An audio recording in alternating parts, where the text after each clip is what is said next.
옆에 계신 분들과 인사하겠습니다. 하나님께서 우리와 함께 하십니다. 인사하겠습니다.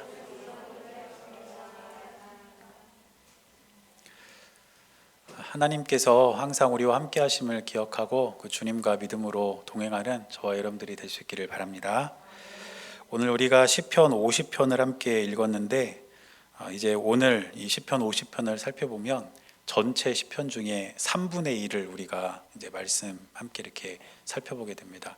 시편 1편 시작한 지가 얼마 안 된 것 같은데 벌써 이제 3분의 1이 지나가는 거예요. 제가 바라기는 시편을 통해서 하나님께서 여러분들에게 깨닫게 하시는 하나님의 마음들을 기억하시고 또 말씀을 가지고 여러분들의 삶 가운데 늘 승리하시기를 바랍니다. 우리가 지금까지 시편을 이렇게 쭉 살펴보고 있는데 우리 성경의 시편에 기록된 대부분의 시는 하나님의 백성들이 하나님께 드리는 기도와 찬양을 기록한 그런 형태로 되어 있습니다. 그래서 하나님께 대한 어떤 개인적인 고백과 간구로 이 시가 지어지고 그 다음에는 이 시가 이제 기록으로 남게 되면서 그 시를 믿는 자들의 공동체 안에서 그리고 예배나 어떤 제사 이런 때 그런 시들이 많이 활용이 되었습니다. 우리가 부르는 찬송도 비슷하겠죠. 우리가 가지고 있는 찬송가에도 보면 여러 찬송이 담겨 있고 또 우리가 CCM 찬송도 많이 이렇게 부르는데 그 찬양 하나하나는 그 찬양을 지은 분들의 개인적인 고백입니다. 그런데 그것이 이제 사람들에게 알려지고 공동체에서 이렇게 함께 고백되어지고 사용되어지는 그런 찬양이 된 것이죠. 그래서 대부분의 시들도 그런 식으로 사용이 되었습니다. 그런데 오늘 우리가 함께 읽은 이 시편 50편은 일반적인 이런 시들의 특징과는 조금 다릅니다. 어떻게 다르냐면 시편 50편은 사람이 지은 시가 아니라 하나님께서 주신 말씀을 기록한 것입니다. 그래서 이렇게 하나님께서 사람들에게 하나님의 뜻을 전하는 것, 말씀을 통해서 혹은 다른 방법을 통해서 하나님의 뜻을 전하는 것을 이제 신학에서는 신탁이라고 부릅니다. 신탁. 그래서 오늘 이 시편 50편은 하나님의 신탁이 기록되어 있는 시이고 이 하나님의 신탁을 받아 적은 사람이 누구냐면 바로 아삽입니다.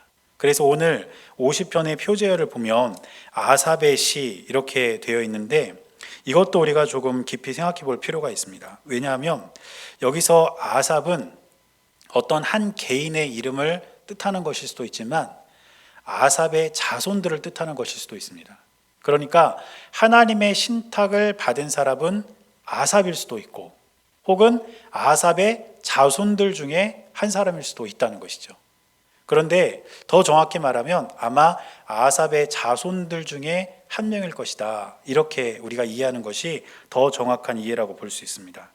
왜냐하면 아삽의 자손들은 이제 대대손손 성전과 긴밀한 관련을 가지고 있는 그런 사람들이었는데 이 아삽의 자손들은 특별히 성전에서 하나님을 찬양하는 어떤 음악적인 역할을 감당하는 그런 일들을 하는 사람들이 많았습니다. 또 대부분의 사람들이 이렇게 음악적인 일을 했지만 또 일부는 어떤 일을 했냐면 하나님의 말씀을 듣고 그 말씀을 전하는 선지자의 역할을 하는 사람들도 아삽의 자손들 중에는 있었습니다. 그러니까 아마도 오늘 시편 50편에 기록된 하나님의 이 신탁은 선지자로 활동했던 아삽의 자손들 중에 어느 한 사람이 하나님의 말씀을 듣고 그것을 기록으로 남겼다. 이렇게 우리가 이해하는 것이 가장 정확한 이해라고 볼 수 있다는 뜻입니다.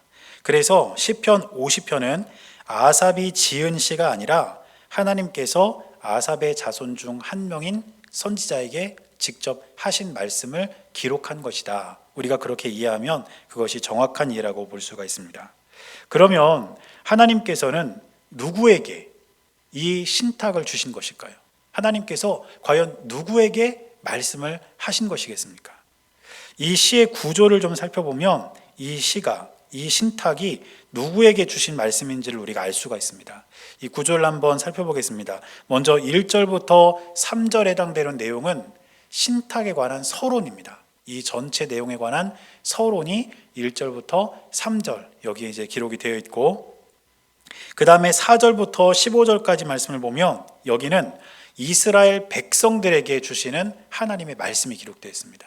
그러니까 이 부분은 이스라엘 백성들에 대한 신탁입니다. 그리고 세 번째는 16절부터 21절까지인데 여기를 보면 악인들에게 주시는 하나님의 말씀이 또 기록이 되어 있어요. 그러니까 악인들에게 주시는 신탁이죠. 앞에 부분은 이스라엘 백성들에게, 하나님을 믿는 자들에게 주는 그런 신탁이고, 그 다음 이어지는 신탁은 악인들에게 주는 말씀이라는 것입니다. 그리고 마지막 22절과 23절은 그 전체 하나님 말씀에 대한 결론이라고 우리가 볼 수 있습니다. 그러니까 하나님께서 아삽의 한 자손에게 이 말씀을 주셨을 때 그 말씀을 기록하고 그 말씀을 선포해서 이스라엘 백성에게 내 뜻을 전해라. 그리고 악인들에게도 내 뜻을 전해라. 이렇게 말씀을 하신 것입니다. 그래서 우리는 오늘 이 본문을 통해서 하나님께서 하나님을 믿는 이스라엘 백성들에게 하신 말씀은 우리가 그 말씀을 잘 기억하고 지켜 행하고, 반대로 하나님께서 악인들에 대해서 경고하고 책망하면서 주신 말씀은 우리가 그 말씀을 기억하고 우리가 그렇게 행하지 않기를 결단하고 그렇게 살아갈 수 있는 저와 여러분들이 되어야 할 것입니다. 먼저는 이스라엘 백성들에게 주신 말씀을 한번 우리가 살펴보겠습니다. 5절을 보니까 하나님께서 이렇게 말씀하셨습니다. 이르시되 나의 성도들을 내 앞에 모으라. 그들은 제사로 나와 언약한 이들이니라 하시도다.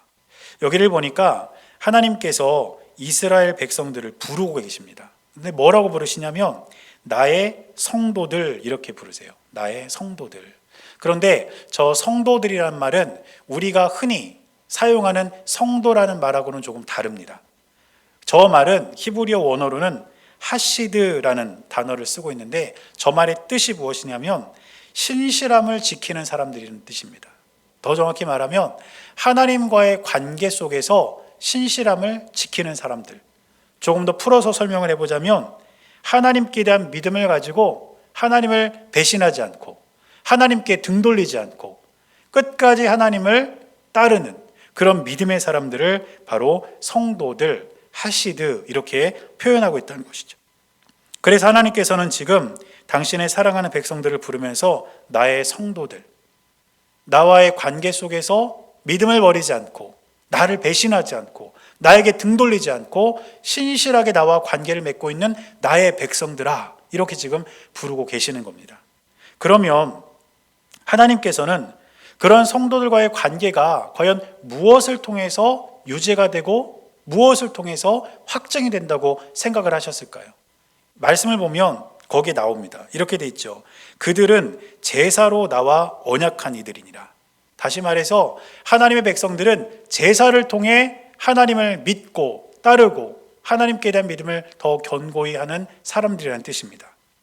지금 우리의 상황으로 조금 더 쉽게 바꿔서 이해를 한다면 우리의 믿음은 예배를 통해서 하나님과의 관계가 더 깊어지고 우리가 하나님을 배신하지 않고 하나님을 더 신실하게 믿고 따를 수 있게 된다는 뜻입니다. 그래서 우리가 드리는 예배가 중요한 것입니다. 그저 시간이 되었기 때문에 형식적으로 그렇게 드리는 예배가 아니라 우리가 이 한 번의 예배가 쌓이고 쌓이면서 하나님께 대한 우리의 믿음이 깊어지고 하나님과 우리의 관계가 더욱더 견고해진다는 것을 저와 여러분들은 꼭 기억할 수 있게 되시기를 바랍니다. 그래서 하나님께서는 지금 이스라엘 백성들에게 무엇을 말씀하고 계시는 거냐면 그 백성들을 부르시고 제사에 대해서, 다시 말해서 예배의 중요성에 대해서 하나님이 지금 말씀하고 계신다는 것이죠. 그래서 8절을 보면 또 이렇게 하나님께서 말씀하십니다. 나는 내 재물 때문에 너를 책망하지는 아니하리니 내 번제가 항상 내 앞에 있음이로다. 지금 하나님께서는 하나님께 대한 제사가 항상 있음에 대해서 기뻐하고 계시는 거예요. 그리고 앞으로도 제사를 통해서 너희들과 나의 관계가 유지되기를 원한다. 너희들의 믿음이 더욱더 견고해지기를 원한다. 이것이 백성들을 향한 하나님의 마음이라는 것을 기억하시기를 바랍니다. 그런데 이 제사라는 형식에 있어서 겉으로 드러나는 것 중에 중요한 요소가 뭐냐면 제물입니다. 제물. 이 제사 형태에 있어서는 제물보다 더 중요한 것이 없어요. 제물이 가장 중요합니다. 그래서 이 제사를 드리는 사람들은 하나님께 나올 때 항상 제물을 가지고 나왔고 그 제물을 하나님께 드림으로써 그들의 제사가 완성이 되었습니다. 그런데 하나님께서는 제물보다 더 중요한 것이 있다는 것을 지금 이들에게 말씀하고 계십니다.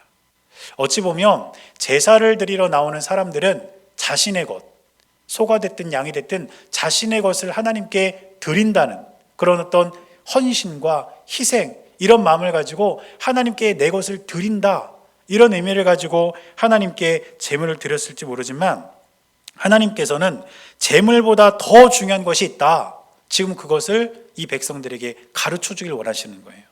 그러면서 이 사실을 설명하기 위해서 하나님께서 한 가지 논리를 펴시는데 그것이 10절과 11절에 기록된 말씀입니다. 말씀을 보니까 이렇게 기록합니다.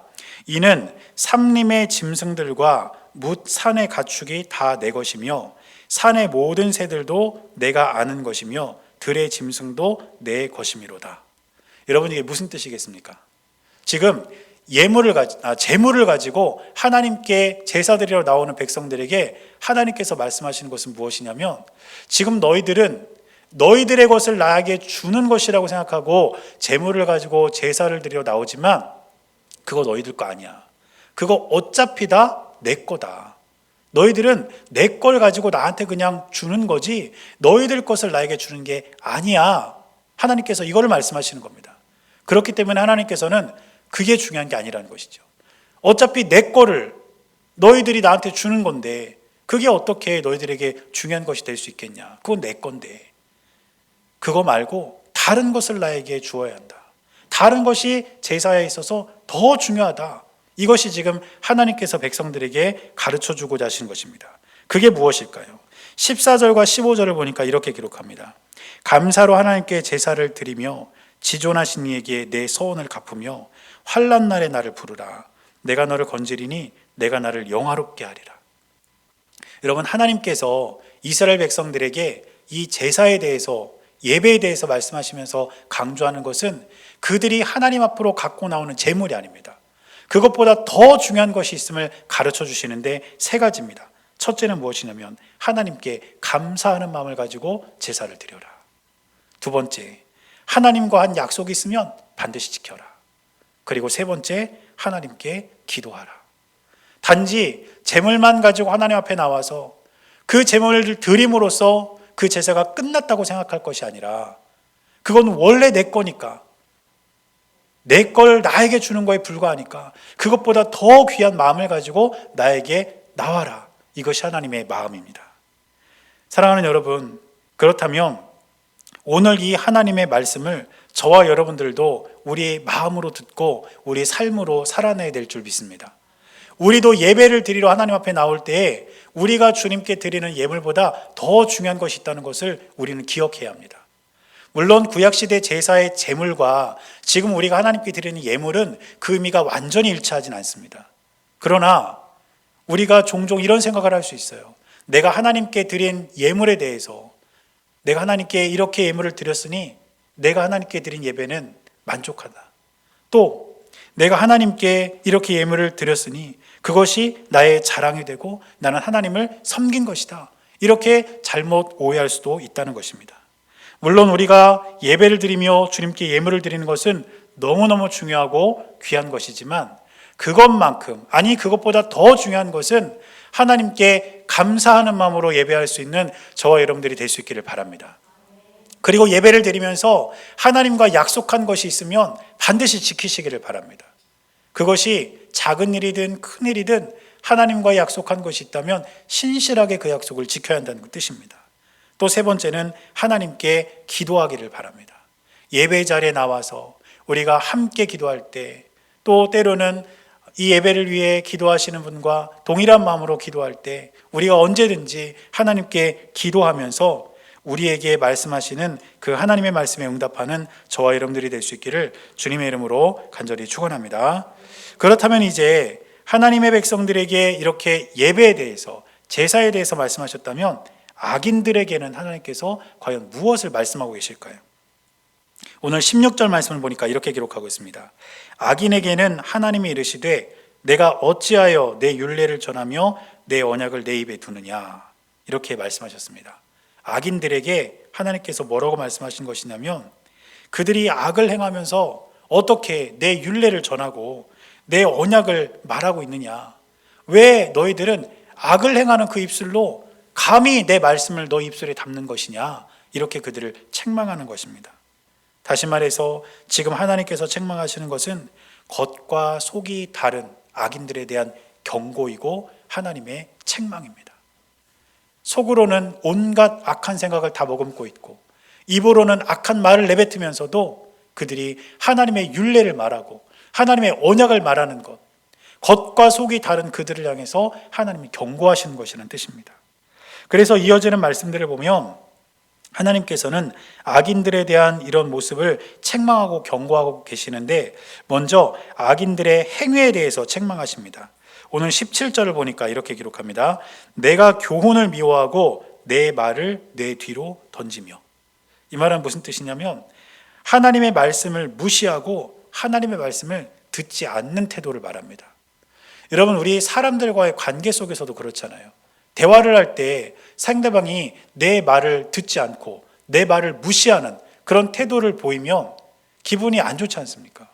그런데 사람들과의 관계 속에서도 그런데 하물며 하나님의 말씀을 들은 채 하지도 않고 그 말씀을 모른 척하고 그 말씀을 완전히 무시하는 그런 태도를 악인들은 지금 보이고 있다는 것입니다. 이것이 악인들의 행위에 대한 하나님의 책망입니다. 또 그 다음 18절 말씀을 보면 또 이렇게 말씀하십니다.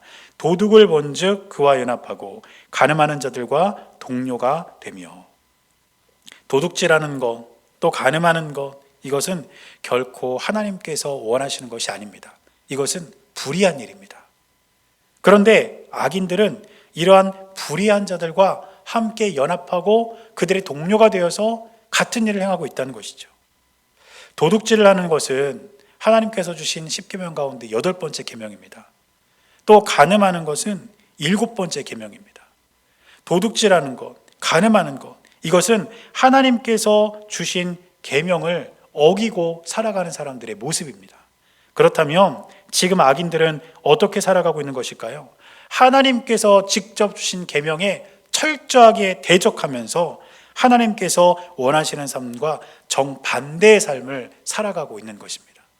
하나님께서는 악인들을 향하여 신탁하시면서 그들에게 말씀하시면서 그들의 악한 행동에 대해 경고하시고 그들의 악한 행동을 책망하고 계신다는 것입니다. 그런가 하면 하나님께서는 악인들의 말에 대해서도 책망하십니다. 행위뿐 아니라 말에 대해서도 하나님 경고하신다는 것이죠. 19절을 보니까 이렇게 기록합니다. 내 입을 악에게 내어주고 내 혀로 거짓을 꾸미며. 이렇게 말씀하고 있습니다. 이것은 그들의 입을 악에게 내어주고 악의 도구로 쓰임받게 그렇게 놔두고 혀로 거짓말을 말한다, 이렇게 하나님께서 말씀하고 있는 것입니다. 사실 말로 짓는 죄는 여러 가지가 있겠죠. 험담이나 협박이나 조롱이나 비난이나 이런 것들도 다 말로 짓는 죄입니다. 그런데 말로 짓는 죄 가운데 하나님께서 9번째 계명, 10계명 중에 9번째 계명을 통해 직접 언급하신 것이 있습니다. 그게 뭐냐면 거짓 증거, 거짓말입니다. 하나님께서는 특별히 말로 짓는 죄 가운데 거짓말, 이 거짓 증거에 대해서 완벽하게 경고하고 계신다는 것입니다. 그런데 지금 악인들은 거짓을 일삼고 살아가고 있다는 것이죠. 또 20절을 보니까 이렇게 기록합니다. 앉아서 내 형제를 공박하며 내 어머니의 아들들을 비방하는도다. 공박한다는 것은 허물을 들춘다는 뜻입니다. 지금 이 사람들이, 악인들이 말로 다른 사람들의 허물을 들추고 다른 사람들을 비방하고 비난하면서 그렇게 죄를 짓고 있다는 뜻이겠죠. 그러므로 이처럼 거짓말을 행하고 상대방의 허물을 들추고 비난하는 것이 악인들의 말의 특징인 것입니다. 그렇다면 하나님께서 악인들에게 주신 이 말씀을 통해서 우리가 깨달아야 되는 것은 무엇이겠습니까? 그것은 우리가 먼저 악인들의 행위에 가담하지 말고 또 악인들의 행동을 정당화해서도 안 된다는 것입니다. 그리고 또한 그런 행동을 우리가 해서도 안 된다는 것을 이 말씀을 통해 깨닫는 저와 여러분들이 될 수 있기를 바랍니다. 그런가 하면 악인들의 언어에서도 우리가 벗어나야 할 것입니다. 우리는 험담이나 협박이나 조롱이나 비난과 같은 것들을 우리가 절대로 우리 입술에 담지 않기를 바라고, 특별히 하나님께서 9번째 계명을 통해 우리에게 분명히 경고하신 거짓말, 그것을 우리의 입술에 담지 않는 저와 여러분들의 삶이 될 수 있기를 주님의 이름으로 간절히 축원합니다. 이처럼 하나님께서는 하나님의 백성들에게 그리고 악인들에게 말씀을 주시면서 하나님께서 우리에게 삶의 길을 보이고 계십니다. 그렇다면 우리가 이처럼 하나님의 말씀을 들었다면 우리는 과연 어떤 삶을 살아야 할까요? 선택은 우리에게 달려 있습니다. 22절을 보니까 이렇게 기록합니다. 하나님을 잊어버린 너희여, 이제 이를 생각하라. 그렇지 아니하면 내가 너희를 찢으리니 건질 자 없으리라. 하나님을 잊은 자로 살아가시겠습니까? 만약 그렇게 된다면 하나님께서 우리를 찢으실 것이고 우리를 건질 그 누구도 우리 곁에 없게 될 것입니다. 그러나 반대로 감사로 제사를 드리는 자가 될 수도 있습니다. 23절을 보니까 이렇게 기록합니다. 감사로 제사를 드리는 자가 나를 영화롭게 하나니 그의 행위를 옳게 하는 자에게 내가 하나님의 구원을 보이리라. 감사로 하나님께 제사를 드리는 자는, 예배를 드리는 자는 하나님을 영화롭게 하고 또 하나님의 구원을 경험하게 될 것이라는 뜻입니다. 하나님께서 이스라엘 백성들에게 주신 말씀, 악인들에게 주신 말씀, 그 말씀을 우리에게도 동일하게 주셨습니다. 그렇다면 그 말씀을 받은 저와 여러분들은 하나님을 잊은 자로 살아가시겠습니까? 아니면 감사로 하나님께 예배하는 자로 살아가시겠습니까? 저와 여러분들의 선택에 달려있는 것이고 우리가 무엇을 선택하느냐에 따라서 우리의 삶의 결과는 분명히 달라지게 될 것입니다. 바라고 기도하기는 저와 여러분들은 하나님의 말씀을 우리 마음 가운데 새기고 날마다 감사로 주님께 예배하며 살아가는 저와 여러분들이 되어서 하나님께 영광을 돌리고 또 하나님께서 우리에게 베풀어 주시는 구원을 경험하며 살아가는 저와 여러분들이 될 수 있기를 주님의 이름으로 간절히 축원합니다. 기도하겠습니다. 사랑하는 주님, 하나님께서는 우리에게 언제나 말씀하고 계심을 우리가 기억합니다. 우리가 그 말씀을 우리 마음 가운데 새기고 하나님께 감사로 예배를 드리며 하나님께 영광을 돌리는 삶을 살아갈 수 있도록 우리 삶을 인도하여 주옵소서.